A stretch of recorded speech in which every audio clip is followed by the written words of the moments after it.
and many others that have come on board just this year to help mentor the team. And the sort of magic that happens there,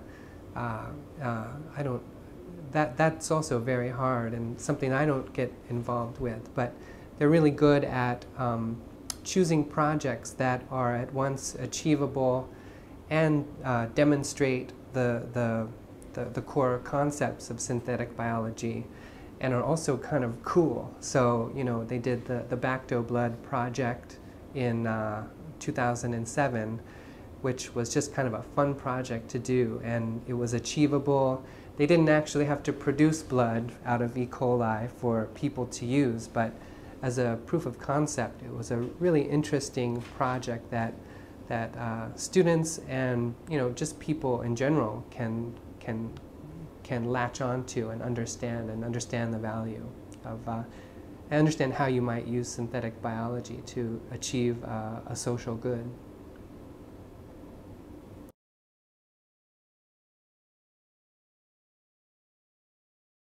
So I should clarify that IGEM is its own big thing, and Synbio helps to facilitate the IGEM program at MIT, and universities everywhere have their own teams. So UC Berkeley has its own team, MIT has its own team, UCSF, et cetera, et cetera. So we help to facilitate the individual IGEM teams, but we don't run the UC Berkeley IGEM team.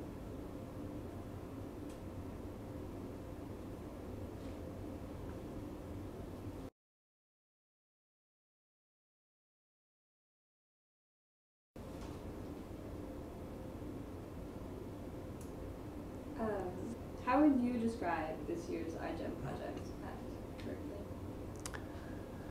So I'm not that familiar with this year's IGEM project at Berkeley. I think they're going to make a bug that when it is exposed to a particular sound, maybe a sound frequency, it's going to lyse. And it's going to do so by some osmotic or some channel ion means. And that's what I know about it.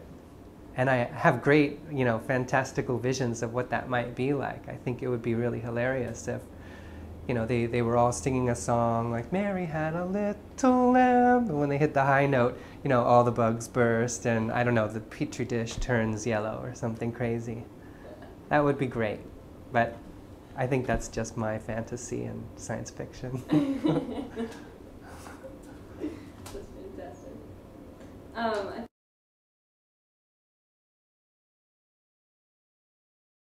think I wanted to touch on what a day in the life of Kevin Cost is like.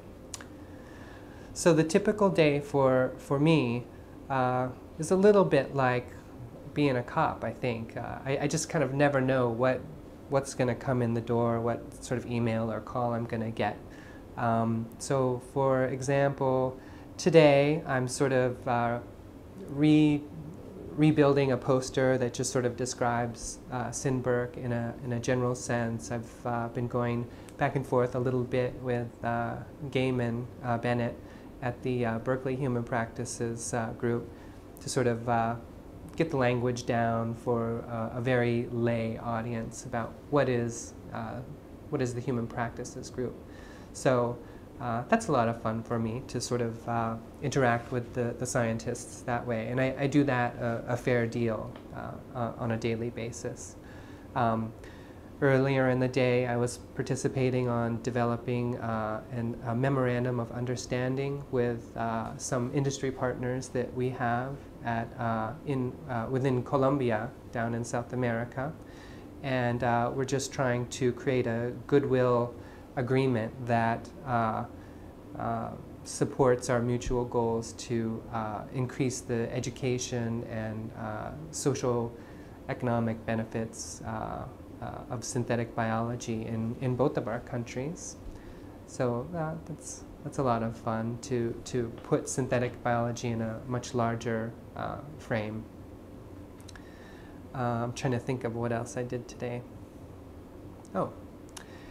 earlier today, for example, one thing I did was worked with the folks at NSF to try to come up with a means for allowing administrative directors such as myself at other engineering research centers to sort of communicate common goals and challenges. And this sort of comes out, one reason why I'm particularly interested in that comes out of my experience as a relatively new administrative director for Synbio. So Synbio has just completed its second year of the project, and I've been the administrative director for about a year and a half of that.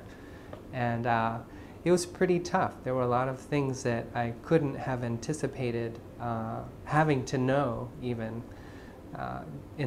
so over the course of the last year or so.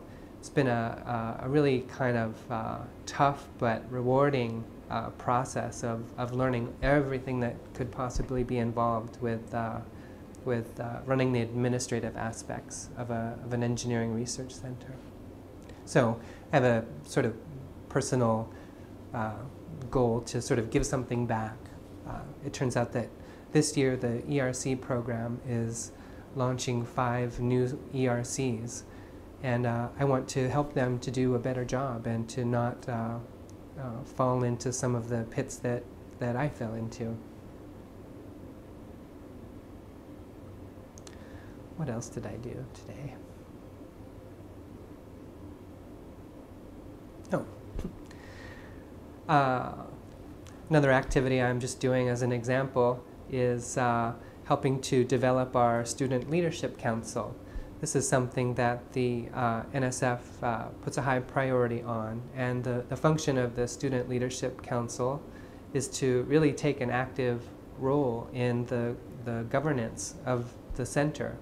So we ask for student input on research goals, and we ask them to help us to develop collaborations across universities and researchers, and to take advantage of educational opportunities that we try to provide, maybe to facilitate industry interactions with students, which is a very important priority for a lot of students. We I think across Synbio, the student community has a very entrepreneurial sort of feeling, and I think that they're inspired by many of the PIs who have very active company kinds of activities going on, industry sorts of projects, and I think that's something that they're interested in doing, and so we want to see how we can help facilitate that and how they can get involved. So we're in the process of rebuilding our Student Leadership Council this year and getting some new blood in and some new ideas to further those goals.